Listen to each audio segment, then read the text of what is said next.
या पानी का मटका। दोस्तों, ना तो हम मजाक के मूड में हैं और ना ही हम यहाँ ओबेसिटी यानी मोटापे की बात करने वाले हैं। दरअसल हम बात कर रहे हैं एक खतरनाक रोग जलोदर की। जलोदर रोग में रोगी के पेट में जल इकट्ठा होने से पेट फूलने लगता है और मटके के समान हो जाता है। ऐसे रोगी को खड़े होने में, चलने फिरने में, सीढ़ियां चढ़ने में बहुत कठिनाई होती है।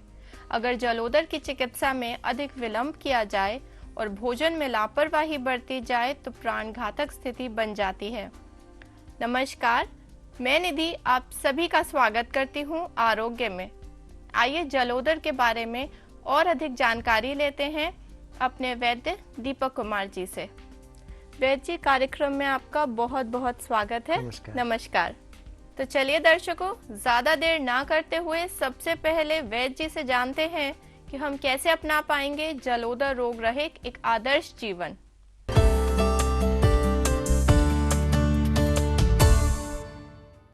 वैद्य जी, जलोदर रोग क्या होता है? जलोदर, जल प्लस उदर। जब उदर यानी पेट के अंदर पानी भरने लगे तो उसको बोलते हैं जलोदर। मैं सबको एक बात कहता हूं कि दुनिया का सबसे बड़ा कूड़ाघर कौन सा है, तो कोई कहीं का आंसर बताता है, लेकिन मेरे हिसाब से सबसे बड़ा कूड़ाघर हमने अपने पेट को बना रखा है। अनाप शनाप खाना, कुसमय खाना, ना हमारी कोई दिनचर्या रही, ना कोई खाने का स्थान या समय रहा, जिसके कारण हमारे लीवर पे विपरीत प्रभाव पड़ने लगा। कई बार हम ये देखते हैं कि लोग मदिरापान बहुत ज़्यादा करते हैं, जिससे उसका लीवर अफेक्टेड होने लगता है, और इस चीज़ को बहुत ज़्यादा हम ध्यान ना दें तो स्थिति बिगड़ने लगती है। लीवर सिरोसिस बन जाए या लीवर की कोई समस्या बनने लगे, उसके कारण पेट में धीरे धीरे पानी भरने लगता है, तब ये बीमारी बनती है जलोदर। और ये अगर हम चिकित्सा सही समय पर ना करवाएं तो इसमें बहुत दिक्कतें आती हैं। ये बीमारी दुष्ट बीमारियों में से एक है। कुछ बीमारी तो ऐसी हैं जो आसानी से पीछा छोड़ देती हैं, लेकिन ये बीमारी ऐसी है, अगर खान पान में हमारी जरा सी भी असावधानी हुई तो ये भयंकर रूप धारण कर लेती है। जी, तो इसके प्राथमिक लक्षण क्या हैं कि हम किस तरह से आसानी से इस रोग के बारे में पता कर सकते हैं? इसमें पेट में पानी भरने लगेगा, हमको चलने फिरने में दिक्कत होगी, हमारा पेट फूलने लगेगा, पेशाब और शौच लैट्रिन कम होने लगेगी, और चलने फिरने में हमको लगता है कि पेट के अंदर कुछ हिल रहा है और चल रहा है। वैसे तो इसी से ही पता लग जाता है, लेकिन अल्ट्रासाउंड द्वारा हम ये बिल्कुल ज्ञात कर सकते हैं कि क्या स्थिति है।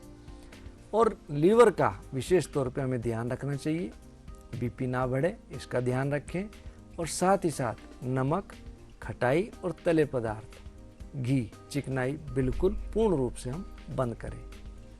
जी, आपने इतना तो ये सब बताया, लेकिन इसमें क्या ऐसी सावधानियां हैं जो इस रोगी जलोदर के रोगी को बरतनी चाहिए? क्या एहतियात हमें बरतनी चाहिए? मैंने अभी आपसे बताया कि इसमें बीमारी में परहेज सबसे आवश्यक है। परहेज पे पूर्ण रूप रहें। मैंने पहले कई बार बताया वर्धमान पीपली का प्रयोग। इस बीमारी में ये बहुत अच्छा काम करती है, खासतौर से लीवर संबंधित बीमारियों के लिए तो ये अमृत तुल्य है। संग्रहणी में भी काम करती है। हम 3 पीपली लें, दूध में पकाएं, थोड़ा सा कूट करके, 200 ग्राम दूध और 200 ग्राम पानी। जब पानी की मात्रा उड़ जाए उसको उतार लें, पीपली को चबा के खा लें और ऊपर से वह दूध पी लें। हर दूसरे तीसरे दिन 1 पीपली बढ़ाते रहें। अगर शरीर में बल है तो हम रोज 1 पीपली प्रतिदिन बढ़ा सकते हैं। इसको 11 पीपली तक हम ले जाएं और उसके बाद अवरोही क्रम में 1-1 पीपली कम करते रहें। आप ये देखेंगे कि ये छोटी सी दवाई बहुत लाभ करती है।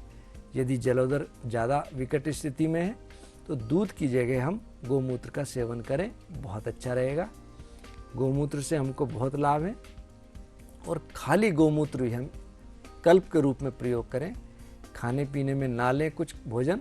यदि हमें बहुत भूख लगे तो हल्का फुल्का भोजन, मूंग की दाल, खिचड़ी लें, बाकी गोमूत्र के ऊपर ही रहें। तो आप ये देखेंगे कि ये दुष्ट बीमारी जिसका एलोपैथिक में जल्दी से कोई बहुत अच्छा इलाज नहीं है, इस छोटे से प्रयोग से दूर होता है।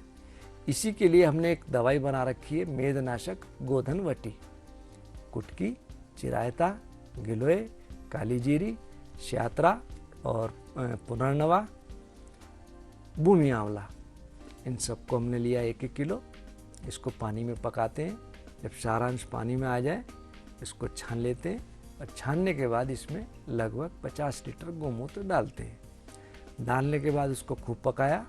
जब पानी की मात्रा सारी उड़ गई, नीचे हमको सिर्फ लेसदार पदार्थ में रह गया, उसकी हम 375 मिलीग्राम की गोली बनाते हैं और 2-2 गोली इसको हम सेवन कराएं तो शरीर के कल्प में ये बहुत अच्छा कार्य करती है। खास तौर से जलोदर हो या लीवर संबंधित कोई बीमारी हो, लीवर सिरोसिस हो, जॉन्डिस हो, उसमें ये बहुत अच्छा कार्य करती है। और साथ ही साथ एक छोटी बात और कहता हूँ, प्याज ले लें और उस पर गीली कपड़ मिट्टी चढ़ा लें, सुखा करके उसको आग में तपा लें और रोज़ नित्य प्रति उसको उतार करके जब वो लाल सुर्ख हो जाए उस प्याज को खा लें। इस बीमारी से हमको बहुत लाभ मिलता है। जी वैद्य जी, ये तो आपने बहुत अच्छी और बहुत सारी जानकारियां दी जलोदर के बारे में।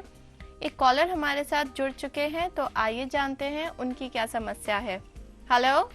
हेलो जी, बहुत बहुत स्वागत है आपका। अपना नाम बताइए। मैं संदीप बोल रहा हूँ, संदीप मेंदोलिया। कहाँ से बोल रहे हैं संदीप? ये हरिद्वार कनखल हजारीबाग। जी बताइए अपना प्रश्न। मेरे को ये कुछ पेट से रिलेटेड, मतलब जैसे पेट भी पूरा साफ होता है लेकिन उसके बावजूद कुछ खाना पीना तो लगता नहीं है शरीर पे इस तरह जी। से, तो ऐसे क्या वो मतलब इसका कुछ। संदीप जी, बहुत अच्छा होगा कि आप एक बार मेरे को वहाँ दिखा लें। मैं तो बिल्कुल आपके पड़ोस में ही हूँ। हाँ हाँ बिल्कुल सर, आप जी। और अगर आने में असमर्थ हो तो आप एक काम करें, हाँ जी पेट साफ रहे इसका विशेष ध्यान रखें। मैंने कई बार जैसे बताया कि जब किसी की छुट्टी हो तो 3 चम्मच त्रिफला 1 गिलास पानी में सुबह प्रातःकाल पका लें, अच्छी तरह पका लें। जब चौथाई रह जाए उसको छान के आप पी लें। 100 में से किसी एक को इससे उल्टी आने को लगती है। यदि ऐसी स्थिति बने तो आप उसमें 1 चम्मच सौंफ डाल लें, उसको छान करके 1 चम्मच शहद मिला करके पिएं तो आपकी बॉडी के सारे टॉक्सिन्स पास आउट होंगे, पेट बिल्कुल साफ होगा और आपके शरीर में एक अलग ही नूर आएगा, आपको खाए पिए शरीर में लगने लगेगा। इसको प्रयोग करें।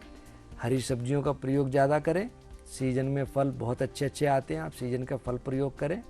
खजूर, सर्दियों का समय है, आप खजूर को दूध के साथ सेवन करें, आपको बहुत लाभ मिलेगा। साथ ही साथ अपनी दिनचर्या व्यवस्थित रखते हुए थोड़ा जंक फूड, बाजार के भोजन, इसको बचें और घी चिकनाई कम से कम सेवन करें। तो मैं ये कह सकता हूँ आपको बहुत लाभ मिलेगा। और एक छोटी सी बात, अब सर्दियों में आंवला बहुत मिलता है। आप आंवले को सब्जी के रूप में, अचार के रूप में, जिस रूप में आप सेवन कर सकते हो आप आंवले का सेवन करें। आंवला एक ऐसी फल है जिसको उबालने के बाद भी इसमें कोई विटामिन कम नहीं होते, विटामिन सी से भरपूर है। आप इसका प्रयोग जरूर करें। धन्यवाद संदीप। आशा करते हैं कि आपकी परेशानी का उपचार आपको मिल गया होगा। अगर आपकी भी कोई समस्या है और जानना चाहते हैं उसका समाधान, तो हमें फ़ोन करिए उन नंबर्स पर जो लगातार आपकी टीवी स्क्रीन पर दिखाए जा रहे हैं। साथ ही साथ इन नंबर्स पर फ़ोन करके अपॉइंटमेंट भी ले सकते हैं।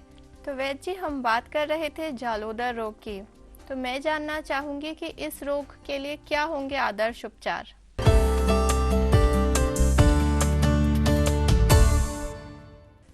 अभी मैंने आपको गोमूत्र वाला प्रयोग बताया और साथ ही साथ एक प्रयोग और बता रहा हूँ। छोटी पीपली उसको कूट लें और उसके अंदर उससे दुगना सेहुन का दूध डालें और उसकी गुटाई करें। चने के बराबर गोली बनाएं।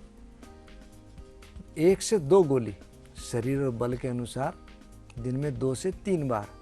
यदि ऊँटनी का दूध उपलब्ध हो तो बहुत ज़्यादा अच्छा। यदि ऊँटनी का दूध उपलब्ध नहीं है तो गोदुग्ध से लें, और गोदुग्ध भी यदि उपलब्ध नहीं है तो जल से सेवन कर सकते हैं। इसको लेने से आपको बहुत ज़्यादा जलोदर में कम से कम बहुत अच्छा लाभ मिलेगा। और जलोदर में पानी हमारे पेशाब या शौच के साथ निकलना चाहिए। निकलेगा तभी हमको फ़ायदा होगा और बनना बंद हो। इसके लिए एक दवाई है अश्वकंचुकी रस। इससे पेट भी साफ होता है, दस्त आते हैं और जलोदर में लाभ करता है। अश्वकंचुकी रस। पारद गंधक सींगिया करो शुद्ध हड़ताल। पारद गंधक कजली, हड़ताल को शुद्ध करें। पारद गंधक सिंगिया करो शुद्ध हड़ताल। बरा व्योश टंकण तथा धरो शुद्ध जयपाल। जयपाल जमाल गोटा शुद्ध करें। बिना शुद्ध हुए बहुत जहर का काम करेगा, लेकिन शुद्ध होने के बाद बहुत अच्छा कार्य करता है। गौमूत्र में शोधन होता है इसका। पारत गंधक सिंगिया करो शुद्ध हड़ताल। बरा व्योश टंकण तथा धरो शुद्ध जयपाल।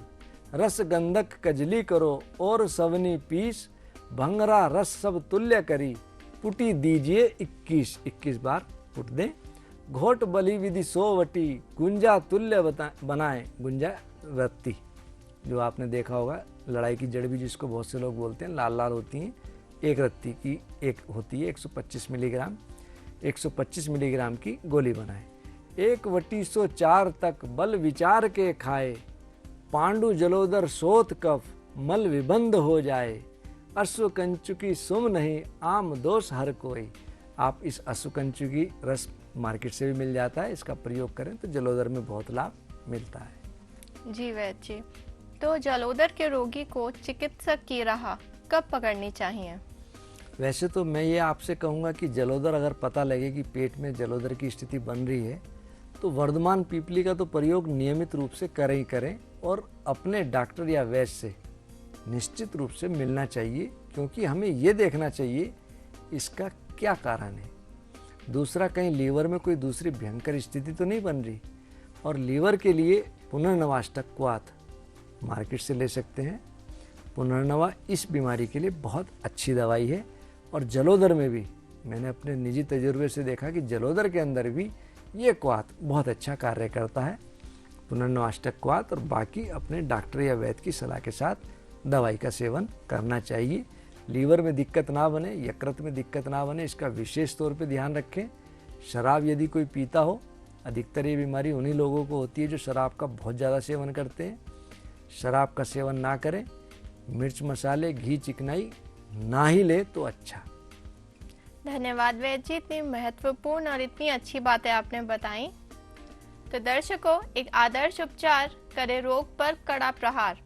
आरोग्य में फिलहाल वक्त हो चला है एक छोटे से ब्रेक का, लेकिन अगर आपकी भी कोई समस्या है और जानना चाहते हैं उसका समाधान तो हमें फ़ोन करिए इन नंबर्स पर जो लगातार आपकी टीवी स्क्रीन पर दिखाए जा रहे हैं।